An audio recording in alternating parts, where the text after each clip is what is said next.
Okie dokie. So before we get started, we put up on the website and on the consultation form, but we've begun recording training sessions and sessions and consultations. Yep.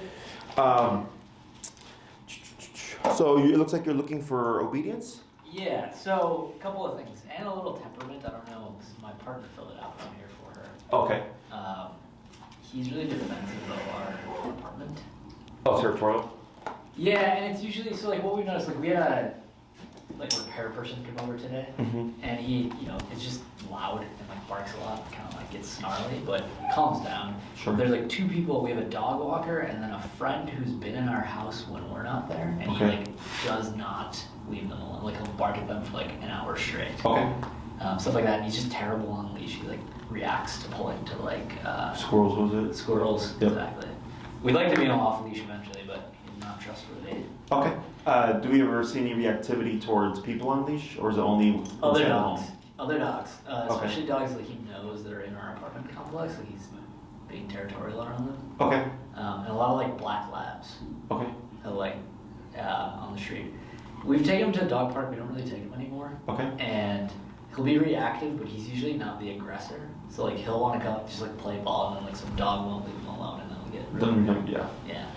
It's nothing too crazy. So he's social, but on leash he can be reactive. Yeah. Inside the home towards people, he's reactive. Otherwise, on leash, just reactivity towards dogs or pretty much certain dogs. Okay. Yeah, and he's typically, from what we've noticed, likes people more than dogs. He like, really gets along with little kids a lot. Okay, like if he's in neutral ground. Yeah. Gotcha. Yeah, he'll usually choose people over dogs. He doesn't really not really trustworthy of newer people. For example, so like won't let the people want to come and pet him, and I'll be like, He'll kind of go scoot back or something like that. Little kids though is the only exception. He like loves little kids. Gotcha. Thank you.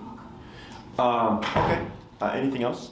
No, I think that's it. Like I said, off leash would be amazing eventually. But he's still a puppy, about 1.5. Oh, well, in the dog world, he's an adult, but in the human eye, he can be a puppy, right? Exactly. So, okay. Now, for the off-leash obedience, how are you looking to utilize it? Like, what is if you could have the dog and the life you wanted with your dog, like, what does that look like to you? Yeah, we live by Humboldt Park, and I'd love to be able to like take him to one of the open fields without him trying to run off and like find a squirrel or a rat or something. He does that. My mom watches him occasionally, and she wants to take him to Lincoln Park, which has like similar vibes, but it's closer to Lakeshore. Yeah. So she's really stressed about it. Sure. And it's on North Avenue. That would be ideal world. Okay. Like, and I'm sorry, you said that was your mom? Yeah. Okay. And that's with leash. She's very old, so getting tougher. She doesn't really like to walk him anymore because of how he pulls when he sees squirrels. She's older. May I ask how old? She's 70. Okay. And then height, size? About my height. Okay. A little shorter than me. Okay.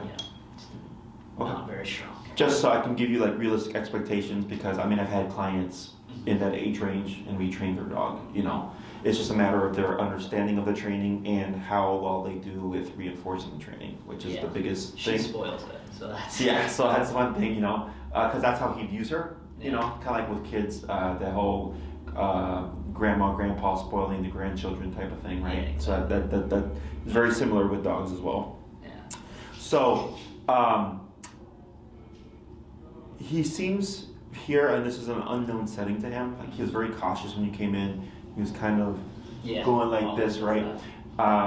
Is that just like his demeanor in new places and much different in places he knows, or do you notice he's kind of like that? He's always like that. Okay. We take him to daycare, and it takes him forever to get used to it. And unfortunately, like the one we went to that he loved closed, so we've had to take him to a new one, and he's like not doing great there. Not doing great. He's like, he just play. He's just kind of on his own. But the same thing happened at the previous daycare. It took like a week to get used to. Sure. How long has he been going to the new one? I think he's gone 3 times. 3 times. Okay, so still relatively new. Very new. Yeah. Gotcha. And then was that like 3 times in a week, or is that like over? Typically 2 to 3. 2 to 3. And the other one he went to had just way less dogs. Typically, and this newer one that we're taking to is more. Yeah. The other one kept it like 13. This one has like 40 or something like that. Okay. Yeah. I mean, those are still relatively low numbers compared to like most places, like 100, 120. Yeah. Right. Yeah. Okay. Which makes sense. Yeah, and as when he was a puppy, he would like shake when he'd go to like daycare or like getting groomed or whatever. He doesn't do that anymore though. Okay. Like his legs would shave, back legs. In the beginning when you first took him to the original daycare? Yeah, new place is a lot like that where he thinks he's being like separated from us or something like that. Could be, he's a COVID puppy. Oh, sure. Yeah, a lot of COVID dogs. Yeah. During that time actually, so you got him when he was 2 months? Or 2 months? Okay. Was there any kind of socialization in that timeline?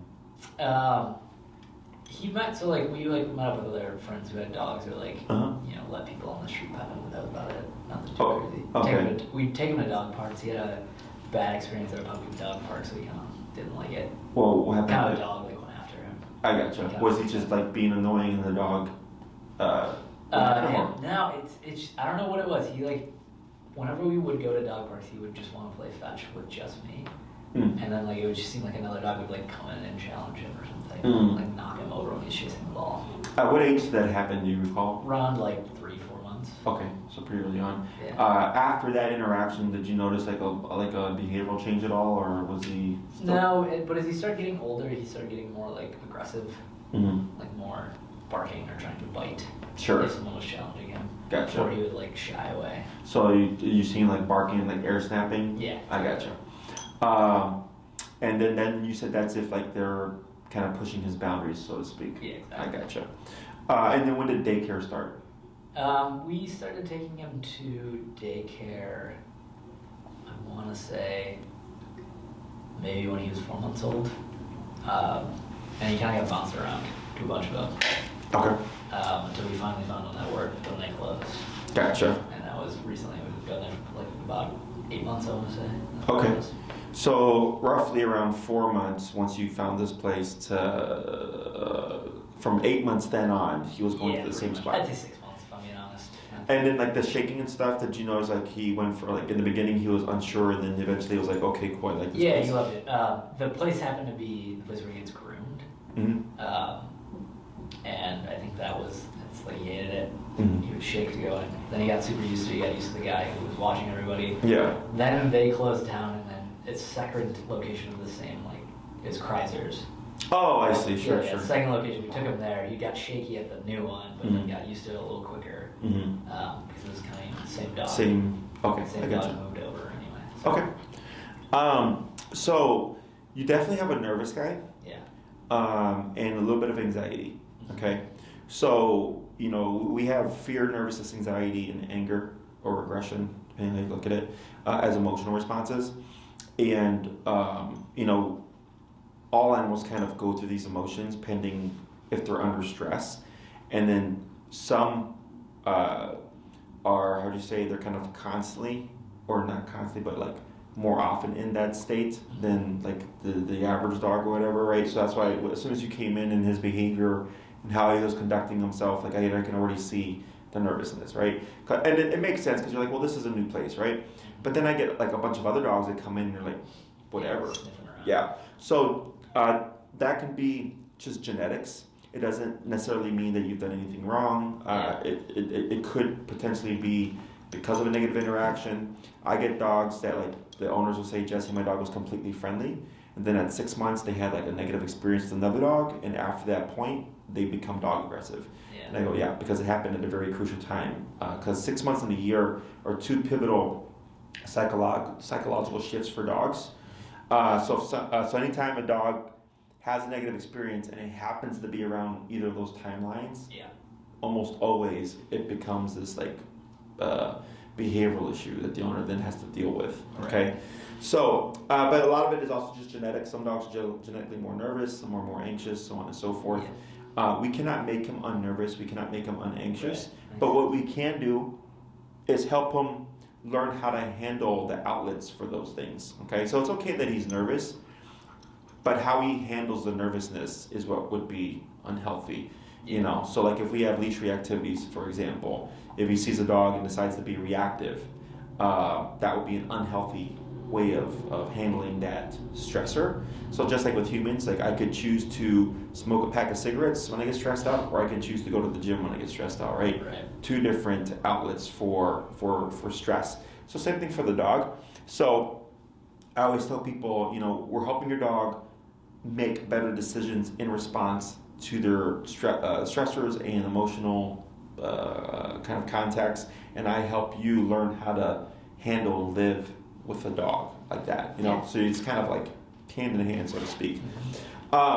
So are you familiar, or have you done any research on us? Because I know you said your girlfriend set it up. Is that correct? She mainly did the research on it. Okay. And the message you use.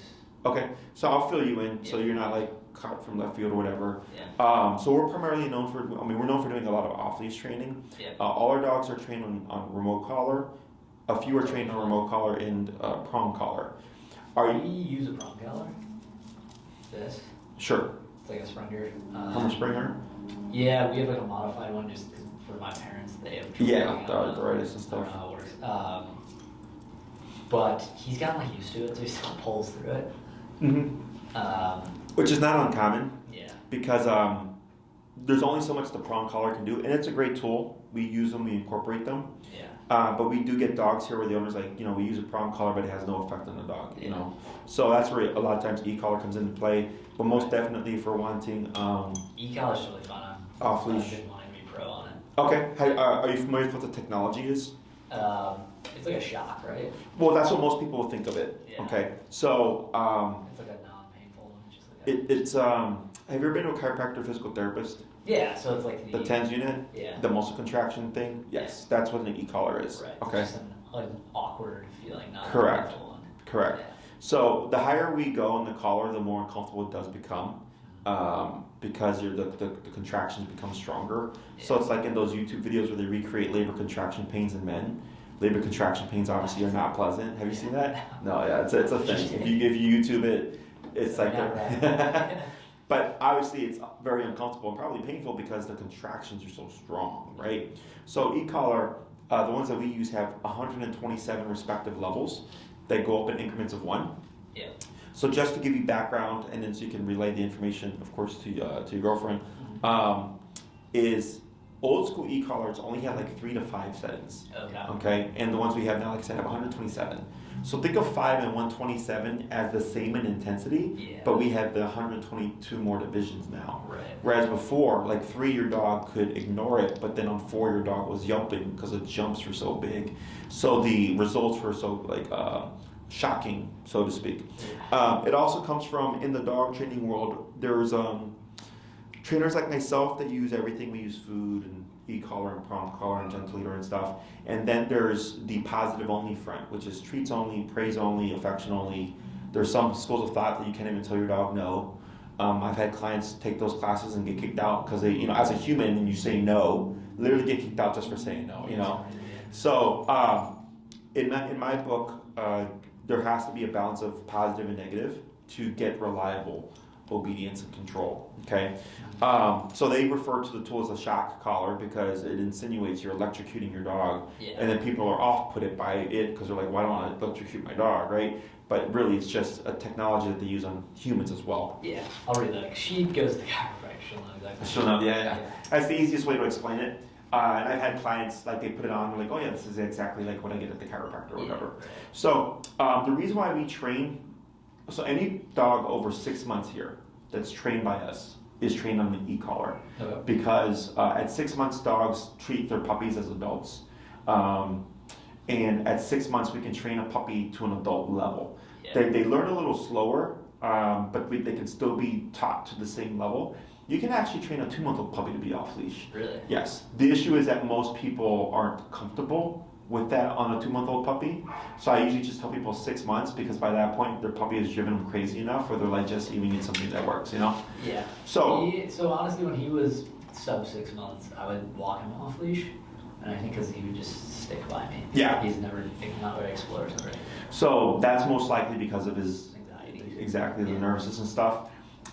It's not uncommon. I've heard that from other people. Like, "Oh, Jesse, my dog will take off on me," right? Yeah. I go, and I always tell them, I always tell them, like, maybe not yet, or, you're not in a situation where the dog has needed to yet, Yeah. Most common thing being a random firework, which scares a lot of dogs, and then all of a sudden another dog is taking off on them, We took him this summer.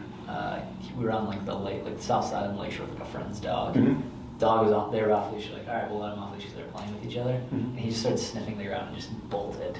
Got it. Oh, sure. Yeah, he's going to look for something. Yeah. Eventually came back, but and that's happened before too. So like, he was in Florida in January, so he was just under a year old, I guess. Okay.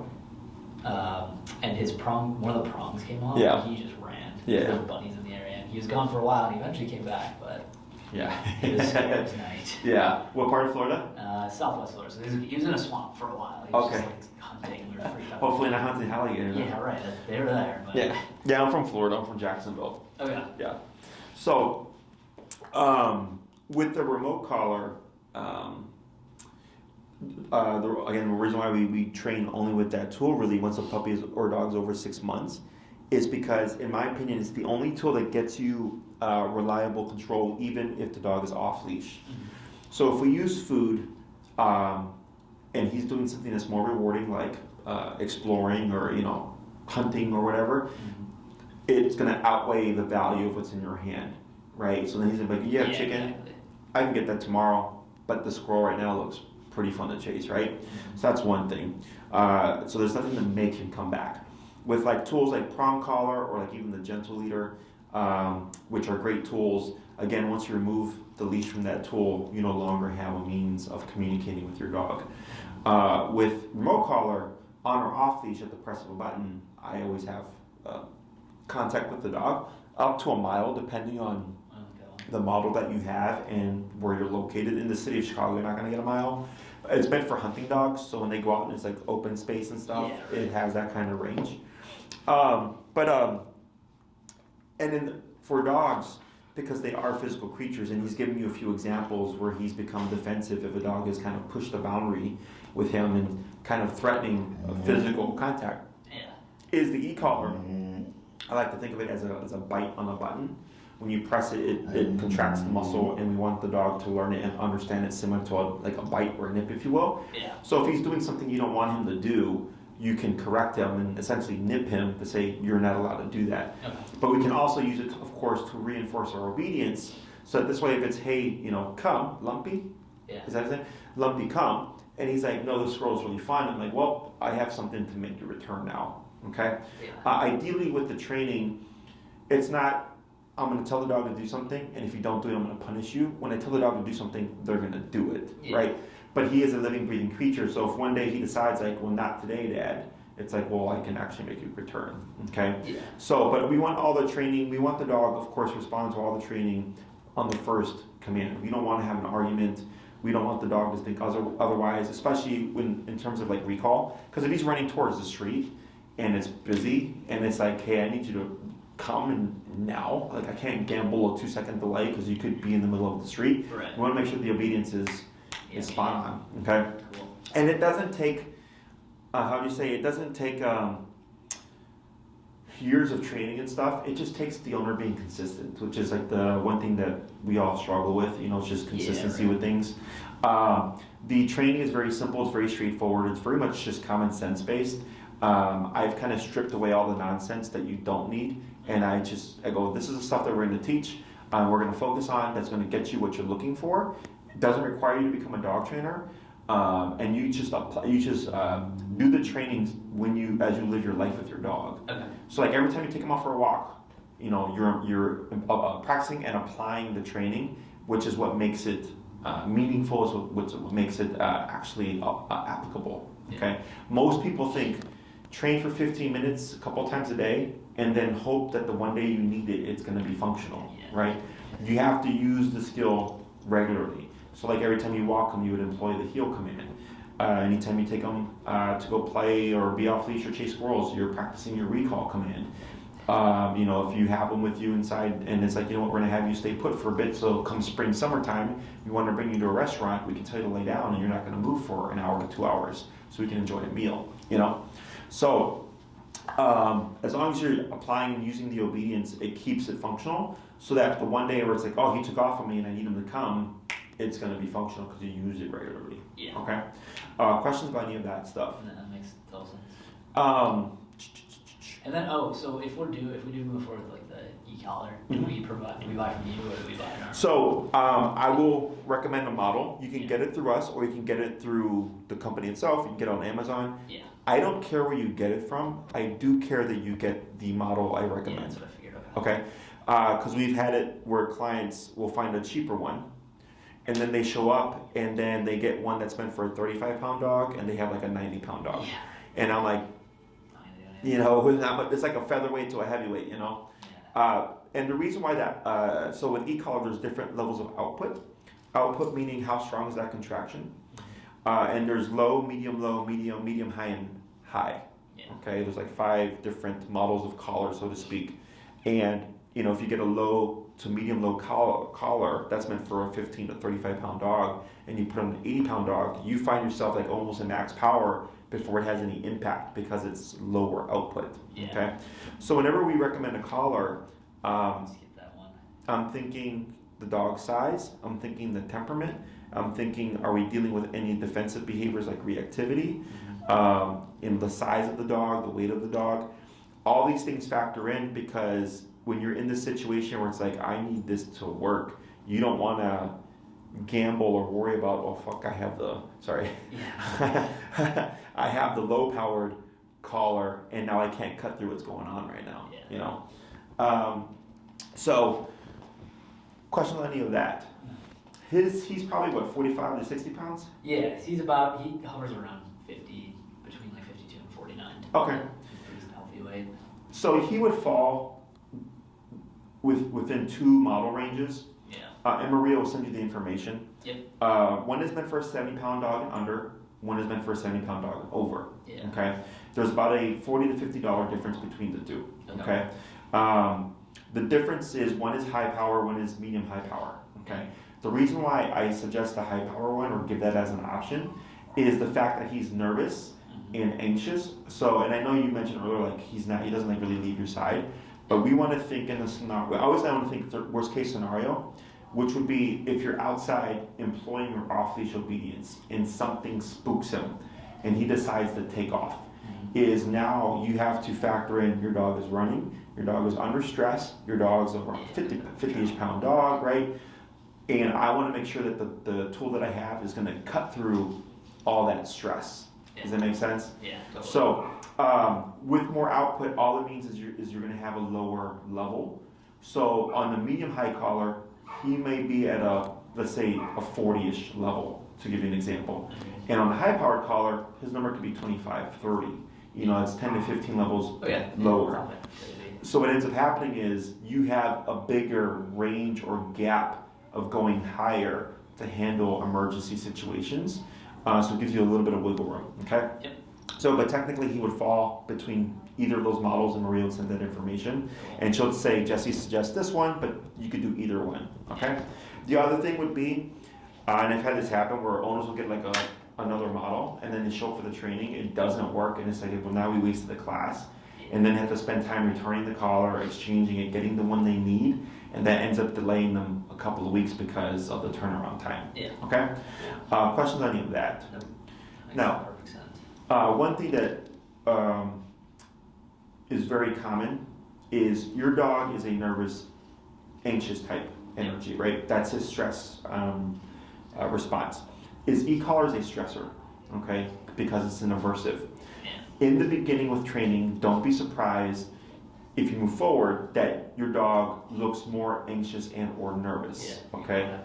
Because of the stressor, correct. So people typically think like, well, is this making my dog worse? I go, no, I'm like, your dog is already naturally inclined to these emotional responses, and we're putting the dog under stress.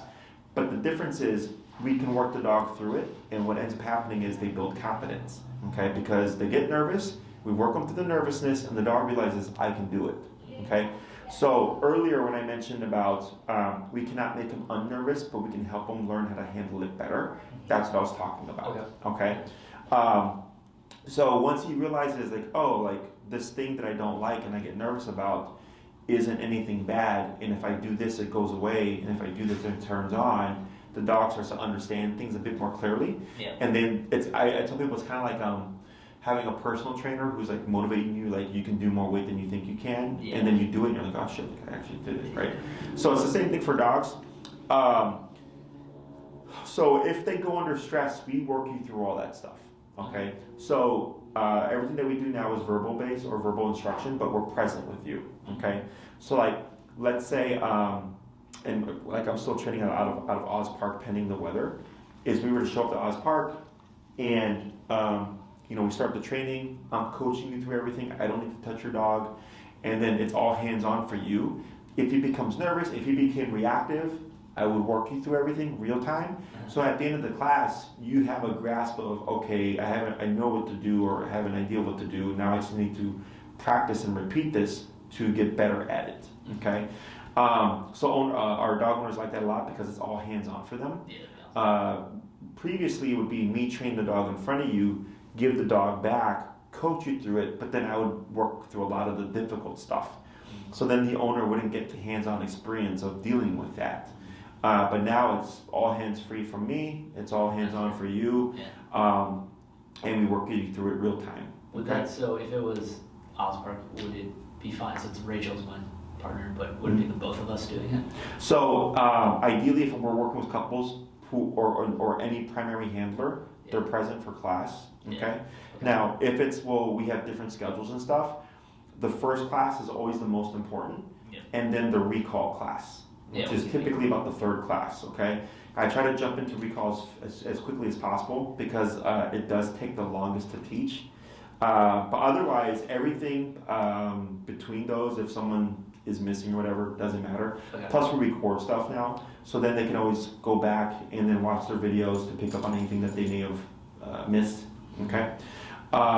Questions about that? No, that makes sense. And we're training out of Oz Park. Whether it is cold over there because it's cold, it's closer to the lake. Otherwise, once it gets too cold, we will transition to my space here in Logan Square. Just a heads up to you, we are planning on moving to the West Loop area. Okay. I just bought a facility over there. Oh, congrats. Thank you. It's where is it at? It's on lake just west of California. I think. Yeah. We're right across the street from Canon University. Yep. But it's 18,000 square feet of space. That's so, awesome. but we'll keep you posted on all that. It doesn't matter where we train because training outside is great. If we can, we do it. But people forget how cold it can be staying outside for an hour. And then for the dogs also, sometimes they get too cold. Because everything stays the same. The only thing that changes is your environment. Okay. So regardless if we train inside or outside, it's again common sense based. I will give you instructions on how to figure it out in a realistic environment. And if need be, we go outside and we work. Okay. Questions on any of that? No, that makes sense. Trying to think here. So one of the most common questions that we get is, when does the e-collar go away? Okay. In my book, it's when you need it, you have it. Okay. So. They're waterproof, yeah? Correct. Okay. Yes, both the transmitter and the receiver. Okay. So as long as the port where you charge the collar is closed, it's waterproof.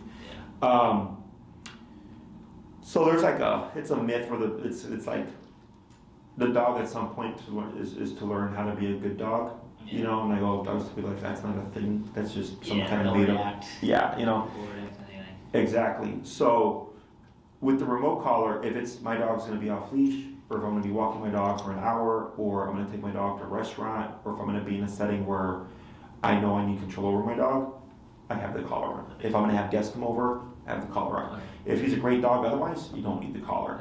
Okay. And it's not that you're always using the tool, like by pressing the button. The easiest way to explain it would be, do you drive? Yeah. Do you ever go on the expressway? Yeah. Do you go the speed limit? Typically no. Yeah, most people don't, right? So that's called opportunistic behavior. All animals do it. So if we know we can get away with something, we'll push that boundary. It's an instinctual behavior. It's like how dogs, or animals, not dogs, but wild animals hunt their prey. They look for their opportunity and they take it, right? So same thing for dogs. If he's got that collar on, I like to think of it as a cop on a collar. When it's present, he's going to change his behavior. So for humans, if you see a squad car, I would assume you're not speeding. You're probably slowing down. Yeah, exactly. Because we want to avoid the consequence of a ticket. So same thing for your dog. When that e-collar is on, they want to avoid the consequence, so they're going to act accordingly. But if that e-collar is off, they're going to think, hey, that cop isn't here, what can I get away with? Okay?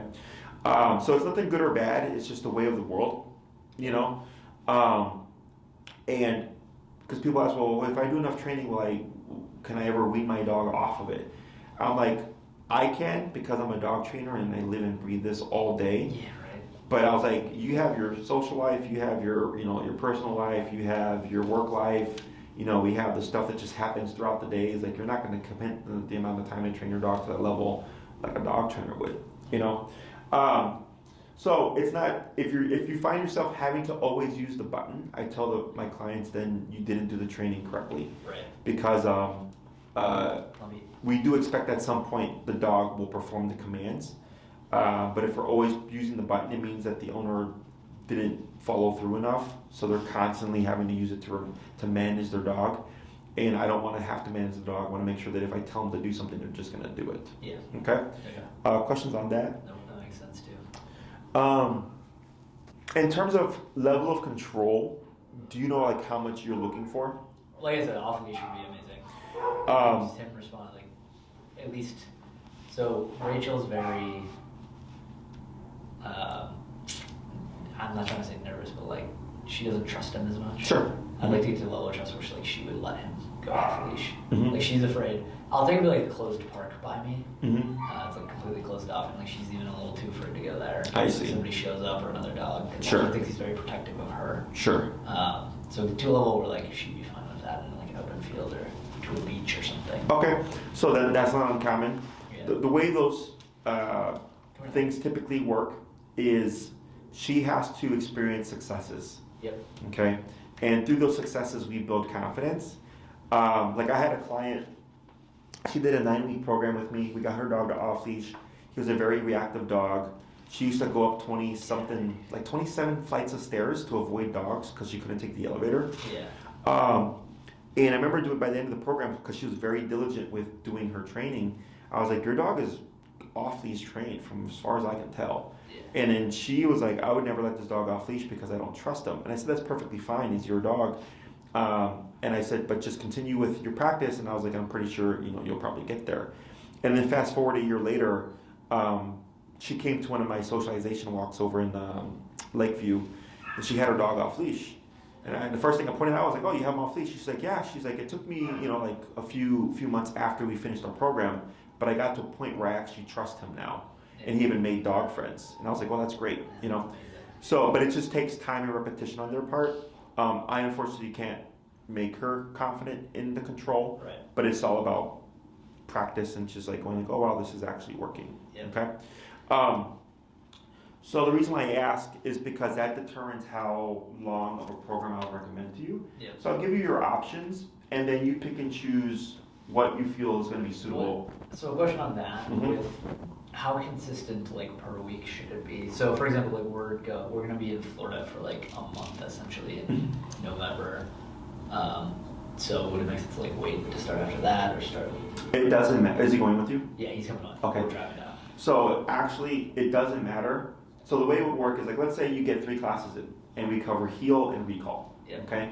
So then we go, okay, while you're in Florida, practice heel and recall, right? Because if anything, I would think you'd be more inclined to because you're in Florida, right? So like my parents live closest to a beach, like a dog beach that's not populated. Sure. So they want to like take him there, but I don't know if that's realistic in that short of time. Sure. So he wouldn't be off-leash ready, but you, so we use what's called a training leash. It's about 30 feet. Yep. So, you'd have the leash on him, and then it's like you just find open spaces to practice, So he could be running up and down the beach, whatever, and then when you're ready to practice your recall, you would simply just call him. Yep. So, the reason why it doesn't matter is the gaps between classes just gives you time to practice the stuff that you've learned. As long as we stay on the practice. Correct. Okay. Now what would work against you is if you're like, I'm going to throw it out the window, it's Florida, and we're going to just have a vacation, right? Yeah. Now he won't forget the exercises, He'll He'll just be a little loose on them, so when you come back and decide, you're like, okay, we're going to be strict now,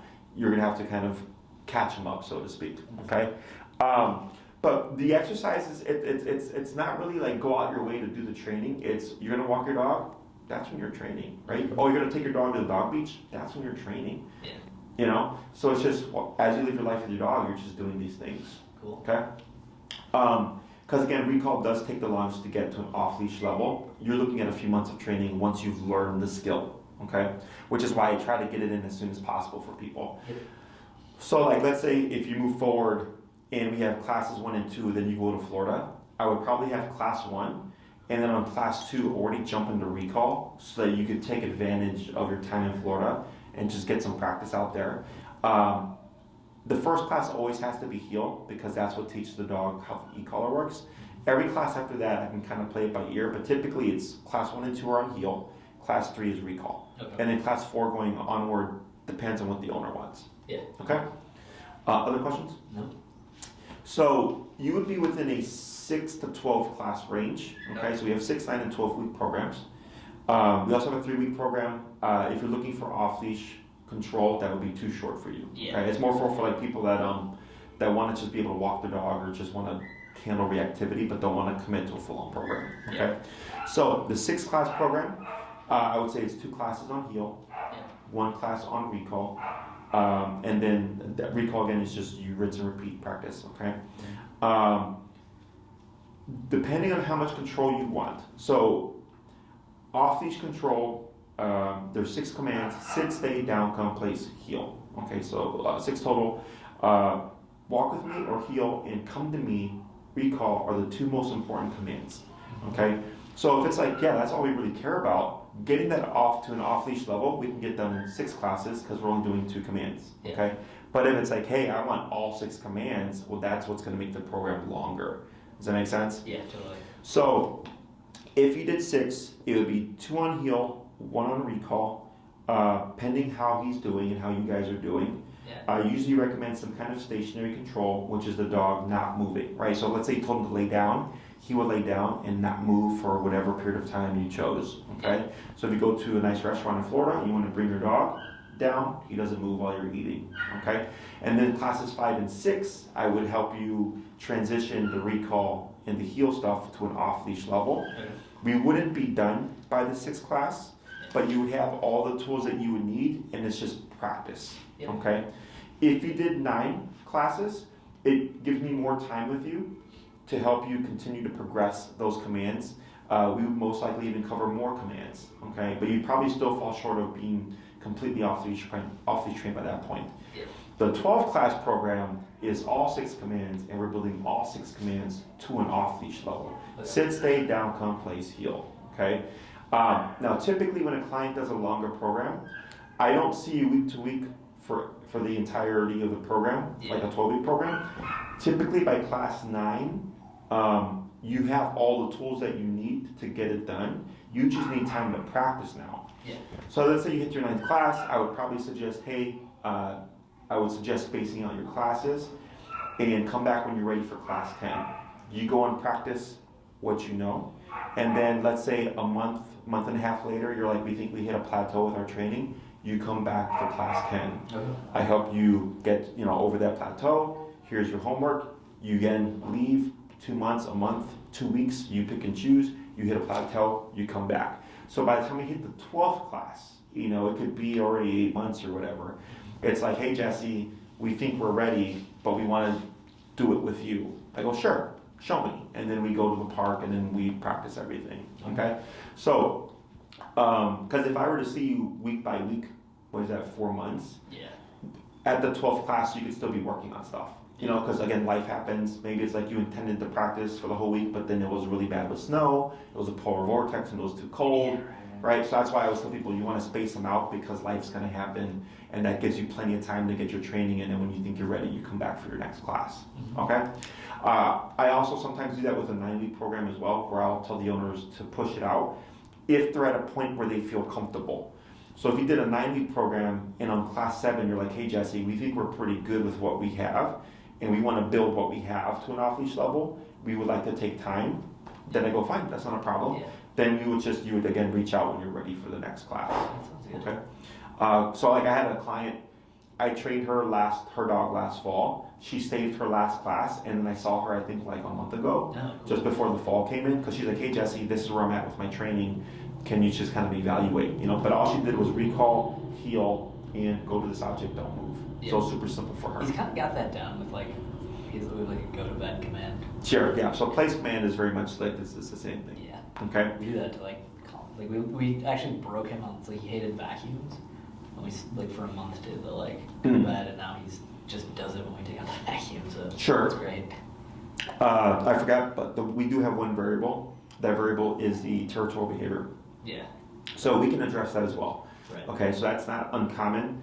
So if we look at the 6-class program, Sounds 2 on heel, 1 on recall, probably want to cover that class, right? In terms of so I cover what you want to cover. I don't throw stuff at you if you're not going to need or to use it, okay? So, but definitely heel and recall are 2 of the most important commands to off-leash control. Yeah. Okay? If you did a 9-week program, getting that 1 class in for the people coming into the home, easy peasy, because we know we have 8 other classes that work on obedience. Yeah. Okay? Also, it just gives us a bigger window. So like, let's say with people coming over, it's more difficult than we anticipated. And you're like, hey, Jessica, could we have a 2nd class on it? I go, okay, not a big deal, because we still have 7 classes left to work on the obedience. Okay? Yeah. And then just as a heads up, for in-home class, it's just a $50 upcharge for me to travel to your home or whatever. Okay? Other questions? No. Going back to like the off-leash, I guess recall. So is it like counterproductive? So just my dad talks about this all the time too, and I kind of have like a similar thing. Like he enjoys chasing birds, right? Like it seems fun, and he enjoys seeing him do it. Is it counterproductive to like let him do that, or would you get to a point where you're like, you can go chase that squirrel, and you're gonna have to come back? He's a dog, yeah, right? He's a predator. That's what I figured. My dogs chase squirrels all the time, but they come back when I call them, right? So he could That would be an ideal point, because I love letting him chase like birds and stuff. Yes. So the intention of off-leash control, right? The more control you have, the more freedom you have. Yeah. Right? Because if I can. That's what I figured. Yeah. So we're not trying to make robots. Your dog's gonna have the same personality. He's gonna be the same guy, but he's gonna be disciplined. Yeah. So my explanation for it is like, or like an example is I have a buddy who I've known since I was a sophomore in high school. So that's like 20 years. And we used to party, $5 solo cup, kegers, right? And then he went to the military, and he came back, and he is still the same guy. When we hang out, we still party, right? But then when he's got to get shit done, he's got that military discipline now, So it's the same thing for the dog. We go to the park, my guys, chase squirrels and they have fun. But when I need them to come back, they come back, So then I'm not worried about like, oh, is this place fenced in or how close am I to the street? Because I'm like, I know my dog's gonna come back. That would be amazing. Yeah. So it's just a matter of the level of control you want, how much control, right? So the 2 most important again are recall and heel. Everything else is, do I need it? Okay.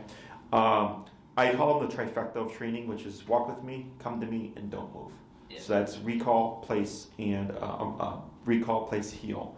Those 3 commands allow you to do almost everything with your dog. Yeah. Sitting down are kind of like superficial, because if you brought a towel with you and you plopped it on the ground and you said place and he won't move, it's the same thing as telling him down and he doesn't move. Yeah, right. It's just not as strict, because if you told him the down, which would be this position, he can't sit or stand from that.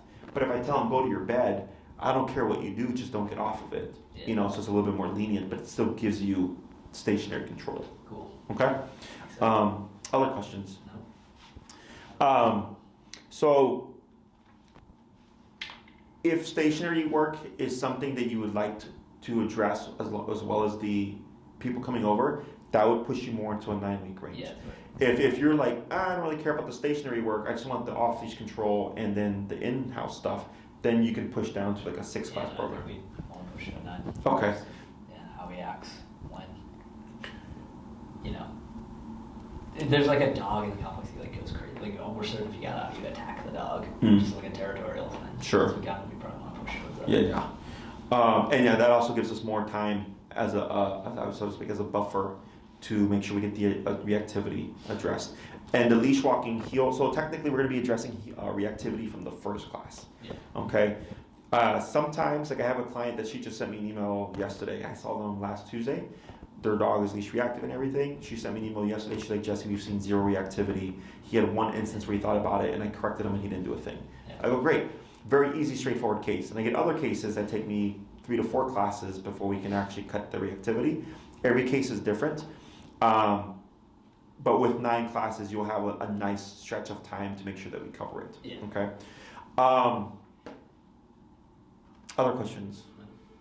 In terms of scheduling, Maria handles all that stuff. Yeah, she sent us all the information. information? Yes. Okay. So if you want, you talk to your girlfriend, Rachel. Yeah. Talk to Rachel and you can tell her, everything. And then let's say you guys know you want to do 9. If she emails Maria and says, hey Maria, we want to do 9, please send us what we need, and sends like your availability, that'll help kind of speed up the process a little bit, because she's giving Maria your schedules already, which allows her to already turn around to start looking at what's available. Okay. Now, just as a heads up to you, she's going to send you a contract. Please read the contract. Make sure you're good with everything. Is that Maria does go by the contract. So once that's submitted, she knows like, okay, you guys are serious, and then she'll like send you invoicing and everything like that. Some clients will just have questions about the contract, which is perfectly fine. But then when they turn around, they're like, okay, we're ready, and they sign it, like now my availability is like for the day they need is not there. Right. Because like she was like, well, in that time that you're reviewing the contract, other people signed up, and it's a first come, first serve. Right. Okay. How typically do you long would, like if we signed, how quick would it? Depends on your availability. Yeah. Usually make yourself pretty available. Yeah. So like weekends and evenings are like I'm reverse schedule because most people are 9 to 5. Yeah. So it depends on your availability, and then she'll let you know, like, oh yeah, like these times will work or whatever for you. Another very common question is some clients will ask like, oh, can we do 6 classes, see what we get, and then like bump to 9 if we wanted to? Yeah. And I tell them, you can get the extra 3 classes, but we don't prorate programs. Yeah. Sure. Because I'm booked ahead of time. Yeah, that's about one. Yeah. So it's I'm booked ahead of time. So then technically, if you do 6, then you add 3. You may have to go through the process again, because now my schedule has changed from what it was originally. Okay. But if you commit to 9 or 12 up front, you get a cheaper per class rate, because you're saying, hey Jesse, you want 9 hours with you, so it's a little bit cheaper. Yeah. Okay, and all our rates are online. Other questions? No, totally. Just whatever we need to do next. Maria will send us something. Yeah, so either Rachel can reach out, or if you want to talk to her, fill her in on stuff. Otherwise, Maria will reach out as well after because I send her the information and go like, this is what I recommended. Yeah, should reach out tomorrow if is that too quick? For who? If like we were at No, you can reach out as soon as you left. I had a client walk in the car and one time just texted from their car. Gotcha. So yeah, whenever you're ready, we'll be here. And then, so if we don't hear from you, Maria will reach out and say like, here's the information. Yep. Otherwise, you're more than welcome to reach out to her first. Okay. If there's any questions you may have forgotten to ask, feel free to reach out to us. If it pertains to me, Maria will send me an email, and then I'll get back to her, and then she'll get back to you guys. Otherwise, if it's just a question she can handle, she'll just answer any questions you may have.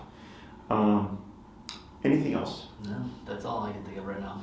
Okay. I'm sure Rachel will have a ton of questions. Reach out. Sure.